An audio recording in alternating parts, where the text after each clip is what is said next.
welcome or welcome back to my channel. Welcome to yet another TBR takedown where we have been using my TBR punch card to get through my very long physical TBR. So we're just gonna jump right into it. I'm gonna pick my first number and I think I want to go with number 8. And number 8 is a prompt for my TBR jar, which is actually very exciting because I just filled my TBR jar. This thing is filled to the max of prompts. So we have new prompts in here and I'm very excited about them. So let's pick a prompt so we can pick our first read.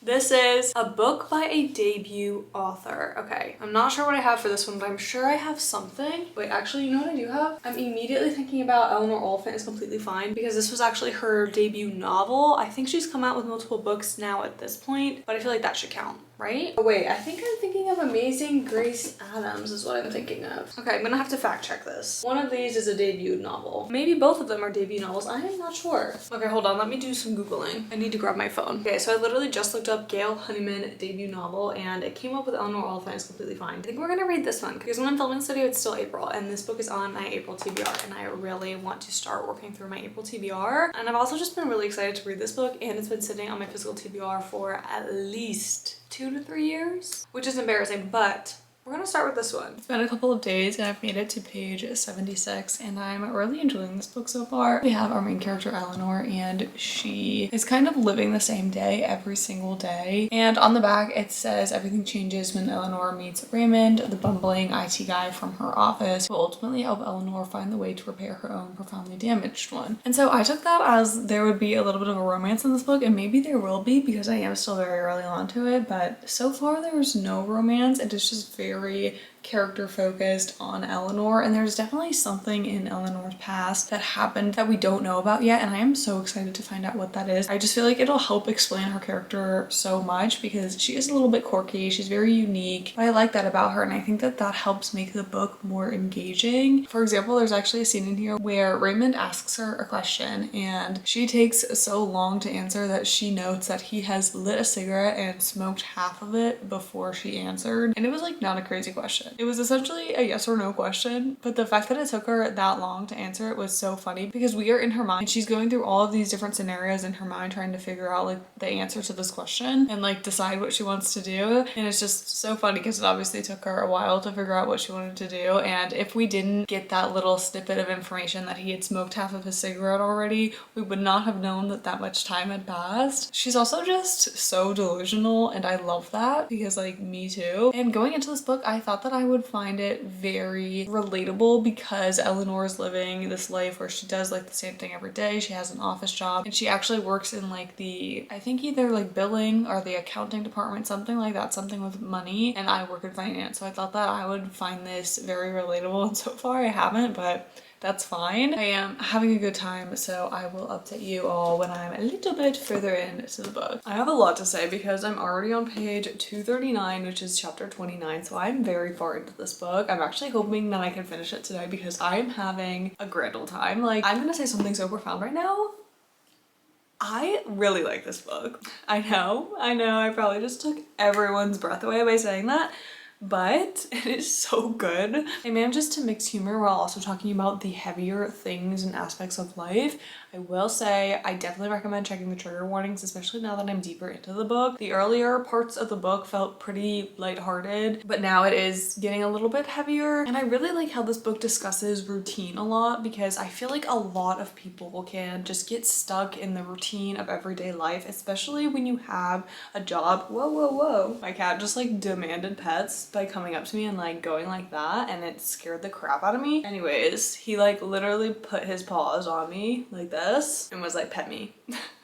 Anyways, I think I was just talking about the routine aspects of this book and how it can be so relatable to a lot of people because there's a lot of people that have jobs similar to Eleanor's where it is this very structured office job, and it kind of alludes to the dangers of getting a routine, and when you feel comfortable you don't kind of chase after your dreams and make these decisions because you end up just starting to feel safe and not wanting to change anything. And that's what Eleanor's going through, especially in the beginning parts of this book. I almost feel like this book can serve not only as a a warning, but also a reminder that we can change and we can do these things, and it might be scary, but that doesn't mean that we're not capable of making these changes and following our dreams. And I don't even know how to describe the humor in this book. It is so unique and it manages to take me off guard every time. Like, I will literally find myself reading a sentence and then just immediately like bursting out laughing. And I don't often laugh at books, but this humor is just so unique, as is Eleanor. And the humor mixed with Eleanor's character is the perfect mix to me. It is so special in the way that this book can show the importance of relationships and how other people can impact your life, good or bad. It shows both. It is just so good, and dare I say 5-star potential. I am a little bit nervous where the book is going to go from this point because, like I said, it's getting a little bit darker and I'm just not sure how we're gonna wrap things up from here. There's something that I really want to happen, but I don't know if it's going to happen. So we shall see.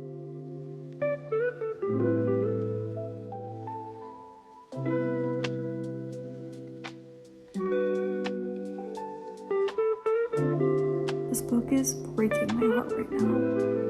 It's the next morning and I have finished Eleanor Oliphant is Completely Fine, and I just keep thinking about this book. I enjoyed it so much, and all morning on and off I have been thinking about this book. Literally the only negative thing I have to say about this book is that I wish there was more of it, and is that really a negative thing? Like, not really. I just remember last night I read the last page and I knew it was the last page just based on what was going on, and I flipped the page and I was just like, no. I was devastated that it was the last page because I just wanted so much more, and I'm so sad that I will never get to hang out with Eleanor again, because that's what this book felt like. It felt like I was not only in Eleanor's head, but I was also just hanging out with her. And I believe the movie is on Netflix. I don't have a Netflix subscription, but now I want to get one just so I can watch this movie. Well, and Bridgerton and other things probably as well at some point, but I think this movie is on Netflix and I really want to see the movie now. If you like general fiction, or even if you just think that this book sounds interesting, I highly recommend it. I literally would recommend it to anyone and everyone at this point because I loved it so much. But it is time to pick out our next book. So I think number 11 is calling my name today. So we're gonna do number 11. That is a blue book. Oh, okay. I think I already know what I want to do. Right here is my monthly TBR, and there are 2 blue books on my monthly TBR. I feel like if you watched my TBR video, you already know which book I'm going to pick, because one of these books is very intimidating to me, and that's Cloud Cuckoo Land. I find this book very intimidating for some reason, so I am gonna keep putting it off, at least for now, because I do want to read A Man Called Ove. So how you pronounce this? I'm gonna have to figure out how you pronounce this before I read this book and talk about it a million times in this video, but just like Eleanor Oliphant is Completely Fine, this is also a movie. Is it on Netflix? I don't know. Maybe I'll have to watch this movie also if I like the book, but all I know going into this is that you have Ove. He is this older gentleman and he's a little bit grumpy, and so he's kind of known in this neighborhood for being grumpy, and then one day he gets new neighbors, and literally the day that they're moving in they crash into his mailbox, and I assume he kind of becomes less grumpy, and I assume they spark up some type of relationship that causes him to be less grumpy, but we shall see. I'm very excited about this one because I really want to explore more of Fredrick Backman's work. Let's do a really quick update before I have to head to work. I did get to page 102 last night in A Man Called Ove.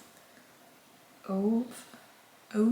I forget how to pronounce it. I looked it up and I actually switched to the audiobook last night while I was doing all of my Sunday reset type things, which I am actually really liking the audiobook. So I think I'm gonna keep listening to it today, at least while I drive and do my afternoon walks and things like that. But anyway, essentially we have our main character and he is very much on the outskirts of this town. And he actually reminds me a lot of Eleanor Oliphant because he's very much on the outskirts of this town. He's kind of a loner. He doesn't really have any friends, but this community is pretty close knit. Like, he knows who his neighbors are, and obviously he knows who these new people are that just moved in because they crash into his mailbox. So both Eleanor and Ove are on the outskirts, and you can tell that he is going to be building some relationships in this book. And it also has some flashbacks of how he grew up, what he was doing when he was like 18, how he met his wife, things like that. So it's very sweet. And I can't lie, the first like 50 or so pages I was not really in love with this book. I was kind of like, oh no, did finding a 5-star read right before reading this ruin this book for me? But No, I do not think it has. We'll see, but I'm liking it so much better now than I was in the very beginning of this book. So if you picked up this book and only made it to like the 40, 50 page mark, highly recommend picking it up again because I feel like it gets better with time. Not that it's bad in the beginning by any means, but if you're like me and you just kind of didn't really care, you started to connect more with Ove as the story goes on. So I am going to switch back to listening so that I can listen while I commute to work, but so far so good. That was literally so good. I just finished A Man Called Ove and I actually really liked this book, which I find a little bit surprising because for a while I was kind of unsure about my thoughts until we got to the very end. The last couple of chapters were so good. Like, this is how you do an epilogue. This book had the perfect epilogue. I loved it so much that I actually shed tears. It was just so good and I was not expecting to cry during this book at all. But it's funny because before the last couple of chapters I was like, you know what? I don't really understand. Like, did he really change that much? And I do think he did, but he's still himself at the core. I love the way that this explores relationships and the human connection. It is so sweet. I can't remember if in the last clip I said to check the trigger warnings, but make sure you check the trigger warnings. I will say something is talked about a lot in this book that made me a little bit uncomfortable. So I do think that my rating is bumped down a little bit just because of that, which by the way, I think I'm gonna rate this a 4-star. Before I finished this book, I was like, I feel like this might be like a 3.5, but I loved the way it ended so much that I'm definitely gonna bump it to a 4-star. But like I said, just make sure you check the trigger warnings before you go into this. There was also a couple other things that I just didn't love about this book, which I don't want to be negative, but I kind of feel like I need to defend my rating because I feel like most people give this book a 5-star and a 4-star is definitely not bad by any means. I 100% still recommend this book, but like I said, I was uncomfortable at times, and also there was so much time spent in this book talking about cars, and it was just kind of like, girl, how many new cars are you getting in a lifetime? Like, this is insane. But that's just a small note. It wasn't anything super crazy. It didn't take up entire chapters or anything like that. It was just a lot of car talk that I was not expecting at all. And then another note is that sometimes when we meet a new character, they will be described instead of named. So like for a long time, we didn't know the name of his neighbor. She was just the pregnant one. And at first I really liked that. I thought it was a unique and interesting style choice. But then as the book kept going on and we ended up like getting the names to these characters, I was kind of like, okay, so now I'm having trouble remembering this person's name because I was introduced to them as the pregnant one. And I don't know if anyone else ever feels that way, but it almost felt like my brain was having a hard time with the change of the name because in my brain, she's the pregnant one. Like, that's her name. So that's kind of like a silly note, but I don't know. Did anyone else experience that? Either way, I really enjoyed this one. We had 2 really good books back to back. I feel like that never happens. So I'm really excited. Let's go pick our 3rd book. We're back in front of the books to pick the last book for this video, and I think I already know what number I want to go. I think I want to go with number 2. Number 2 is a random color. That's actually really exciting. So I'm gonna find a random color generator online. Okay, I guess we just spin. I've never done this before. Okay, we have green. I really wanted pink, but that's okay. I'm sure there's something green on here. Let's see what I have. I'm immediately drawn to this because this is very green. This is Amazing Grace Adams, and I think it's also on my 2026 TBR. I mean, I have a couple books that are nonfiction that are green. Like, I have Kiss the Ground, that's green, but I don't think I want to read a nonfiction right now. Silent Springs, another nonfiction that's green. As Is In Defense of Food. But like I said, I don't want to read nonfiction right now. I also have this copy of Persuasion that's green, but I don't think I want to read a classic right now either, so I think we only have one option for this, and that is Amazing Grace Adams.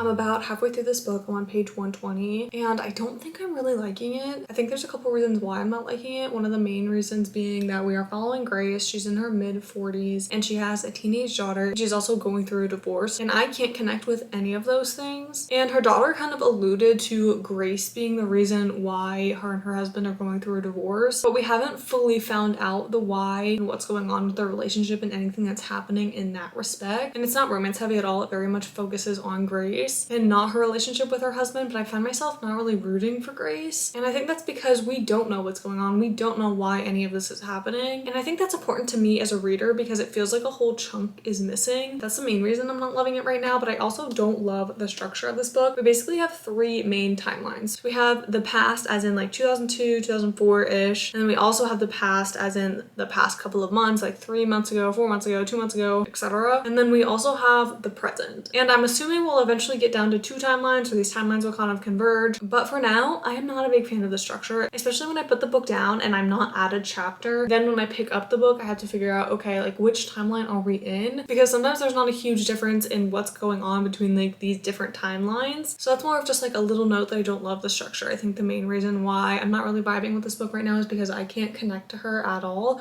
Also, I had no idea that this little thing is covering the actual image of this book until I looked this book up on Goodreads, and I was like, oh, like I always thought that she was just like going like this for some reason, but she's not. I just very quickly have one thing I need to say about this book. I'm on page 186, so I'm pretty close to being done with this book, and let me just say, if I wasn't, I would probably DNF it. I am just so frustrated.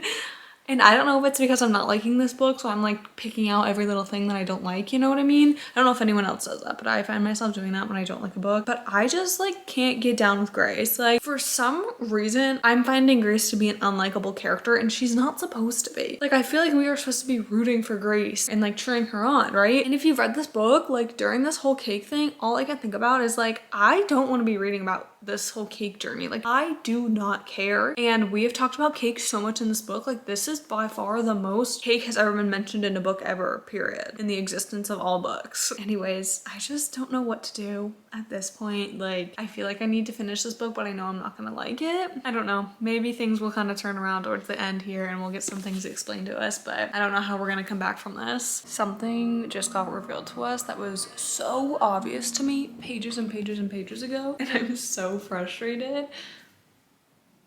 But I'm gonna keep reading. I can't stop. I finished Amazing Grace Adams this morning and I decided to rate this a 2-star. Not only did I guess a major plot point very early on, but also the present timeline was very unrealistic and aggravating, and I didn't like the structure of this at all. So unfortunately, this one was a bit of a flop for me, but we did end up finding some really great reads in this video. So I can't be too upset. It just kind of sucks to end this video off on a bad note. But thank you all so much for watching. We are 3 books closer to reading my entire physical TBR, so I hope you will stay tuned for more of my TBR Takedown series. Don't forget to comment, like, and subscribe, and I will see you in the next one. Bye!